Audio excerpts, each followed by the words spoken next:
Hello, welcome everyone to yet again another video on our ongoing chapter series. Now, today we will be covering the chapter Manufacturing Industries. I am Ashwin Joglekar from Resonance PCCP division.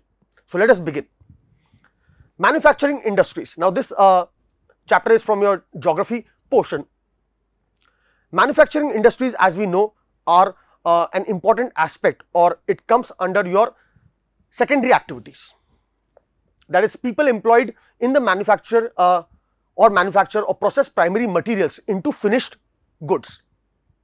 The workers employed in steel factories, car, breweries, textile or other industries fall into this category. The economic strength of a country is also measured by the development of its manufacturing industries or the industrial sector. Now, first of all, we will look at the definition. Production of goods in large quantities after processing from raw materials to more valuable products is called manufacturing. Now, as per manufacturing, we can again look at the various important or importance of manufacturing. Why is it important? First of all, economic strength, that is, it provides the economic strength of a country is measured by the development of manufacturing industries. Secondly, manufacturing industries not only help in modernizing agriculture by providing them with probably tractors or by threshers and other things, they also reduce the heavy dependence of people on agriculture income by providing them jobs into the secondary and tertiary sectors. Industrial development is a precondition for eradication of unemployment and poverty from our country. Export of manufactured goods expands trade and commerce and brings the necessary foreign exchange. India's prosperity lies in increasing and diversifying its manufacturing industries as quickly as possible. So, these are the importance of manufacturing.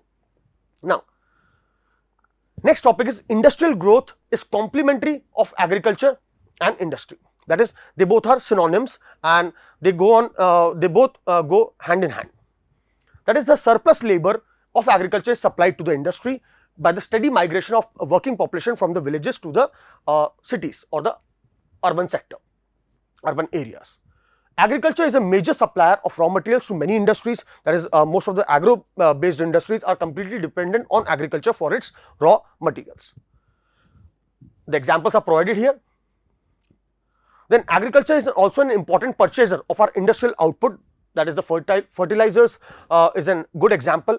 Pesticides are all produced in industries which are again supplied to the agriculture sector.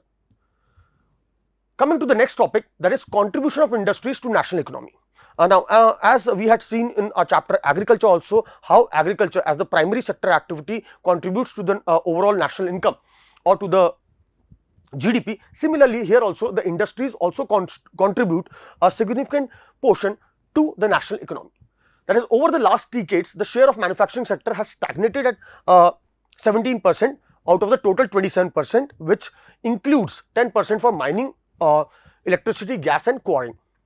The trend of growth rate in manufacturing over the last decade has been around 7% per annum. The desired growth rate which is expected for the next decade is 12%, and since 2003, manufacturing is once again at the rate of 9 to 10%, and for this, National Manufacturing Competitiveness Council has been set up. Now, coming to the next point, what should be the ideal industrial location? Now, again, ideal industrial location depends on a number of factors. First and foremost would be the availability of raw material, and apart from that, availability of labor, cheap labor, probably a good transport and network system, and apart from that, a good market are also other factors which influence your industrial location. Now, industrial location is influenced by availability of raw material, labor, capital, power and market. It is rarely possible to find all these things at the same place. So, therefore, we try and satisfy ourselves with the most available factors at one place. Now, you can see this chart here, that is ideal location of an industry, cost of obtaining raw materials at the site, cost of production, distance to locate factory at the site and cost of distribution of production. So, this becomes an ideal location. that can be further divided into physical factors and human factors, that is availability of raw materials, power resources, water and favorable climate are all among the physical factors. Then labor, the market, transport facilities, the capital, banking and government policies, etc. are among the human factors. Now, industry and market linkage, inputs, you require raw materials and components. Then factors of production, as you know, land, labor, capital, entrepreneur and infrastructure. Transport from factory, outputs, transport and then to market, and that money is again supplied to purchase all the other or probably for the expansion.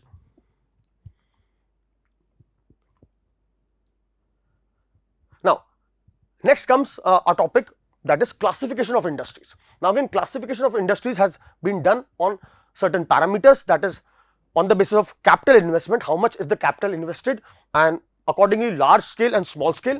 Then on the basis of the kind of raw material that is used, that is either heavy or light industry. Then on the basis of ownership, who owns it, private ownership or public, joint or cooperative.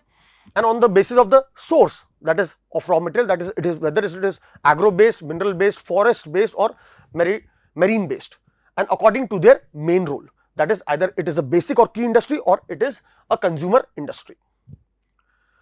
Now, going through the first one, that is on the basis of capital investment, large scale industry, that is employing large number of people and also the investment is substantial.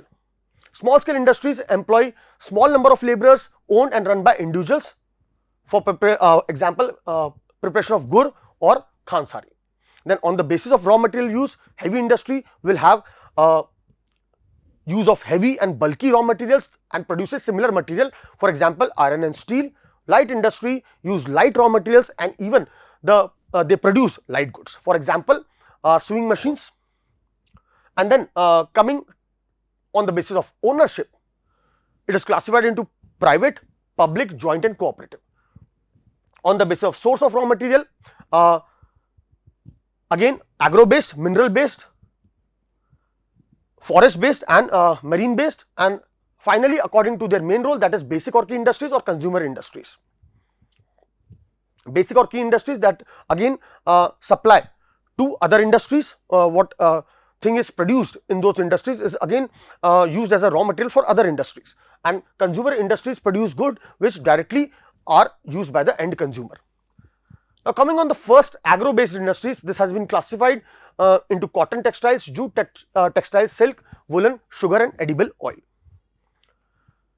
First we will be looking at the textile industry. Now, India's textile industry since ancient times has been in demand world over, but again it saw a declining trend during the colonization period, and later on again after the First World War it started reviving itself. So, contributes significantly to the industrial production, that is 14%, employment generation 35 million persons are directly employed, second largest after agriculture, and foreign exchange earnings is about 24.6%, contributes 4% towards GDP, only industry in the country which is self-reliant, that is complete in its value chain, that is from raw materials, basic raw materials to the highest value added products. Now, again here you can see fiber production involves spinning, weaving, knitting, dyeing, finishing, and finally garment is manufactured, that is raw fiber from yarn and then fabric and garment. Among the textile industry, the first one mentioned here is about cotton textile industry and its importance and other things. Indian monopoly in the manufacturing of cotton is very old, that is since ancient times Indian cotton has been renowned fabric world over.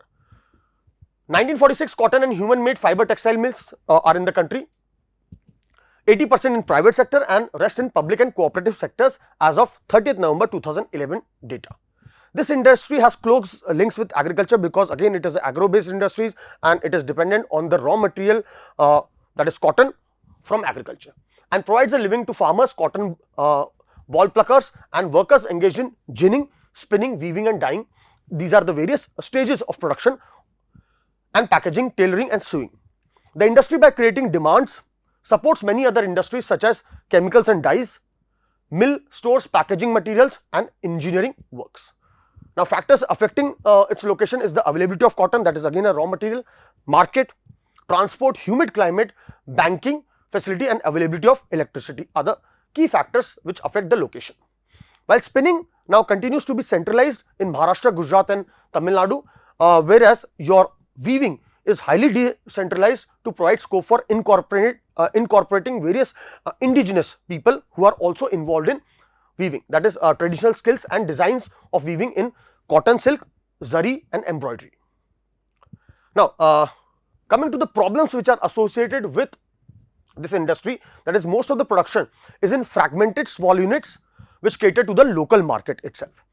Also, the weaving, knitting and processing units cannot use much of the high quality yarn that is produced in the country, and most of the high quality yarn that is produced is exported. Scarcity of good quality yarn or cotton, outdated machinery, erratic power supply, low productivity of labor and stiff competition from synthetic fibers are also other problems which this industry faces. In terms of trade, India exports yarn to Japan. Our trade in garments is only 4% of the world's total. Ready-made garments are then exported to USA, UK, Russia, France, European countries and others. Now, here you can see on the map the textile industries, and in your board exam a map question is definitely asked from this portion about whether from cotton textile, woolen textile or silk textile. Next is our jute textiles importance. Second important industry after cotton, that is brings sizable amount of foreign exchange. India ranks number 1 in production, but number 2 in export of jute goods. Number 1 is Bangladesh. Supports 3.5 lakh, 7 lakh workers directly and another 40 lakhs small and marginal farmers. And many people are associated indirectly with the production. Now, again, one interesting thing about jute industries in India was after the partition of India, that is British India in 1947, many of the mills were here and the producing areas went to Bangladesh. So, distribution, that is there are about 80 jute mills in India and most of these are located in West Bengal, mainly along the banks of Hooghly river in a narrow belt. Now, again in terms of examination, your subjective exam, there is a question many times which has been asked by the board, why mention the reasons for the location of jute textile industry in the Hooghly basin region. So, that is what here is the answer for that, that is most of the jute textiles industry are located in West Bengal. Why? Because factors, first of all proximity of the jute producing area, that is where the jute is produced. So, again availability of raw material is relatively to procure the raw material is easy and cheap.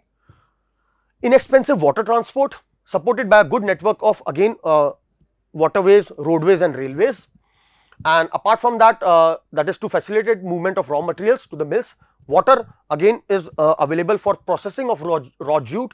Cheap labor is available from West Bengal and adjoining states of Bihar, Odisha and Uttar Pradesh.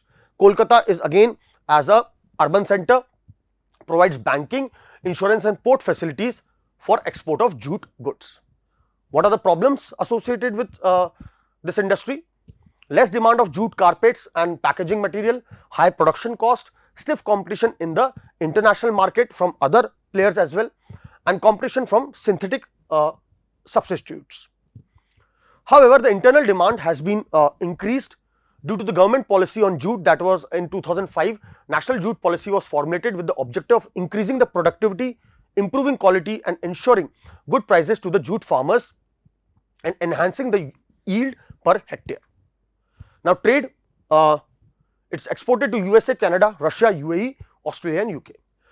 The third agro-based industry what has been provided here is sugar industry. Now, again its importance, India stands second as the world producer of sugar but occupies the first place in the production of gur and khansari. Locational factors, sugar cane is heavy, weight losing and perishable, that is the sucrose content in sugar cane dries up. That is why mills are mainly located close within the sugar cane producing areas. Now, distribution, 662 sugar mills are found in Uttar Pradesh, Maharashtra, Karnataka, Tamil Nadu, Andhra Pradesh, Gujarat, Punjab, Haryana, Madhya Pradesh and Bihar. Now, again one more question here that has been regularly asked in boards why sugar industry has a tendency to shift and concentrate in the southern states in the recent years. That is, first point is the cane produced here is of high sucrose content. Second is the cooler climate which has been provided in the southern states ensures a longer crushing season.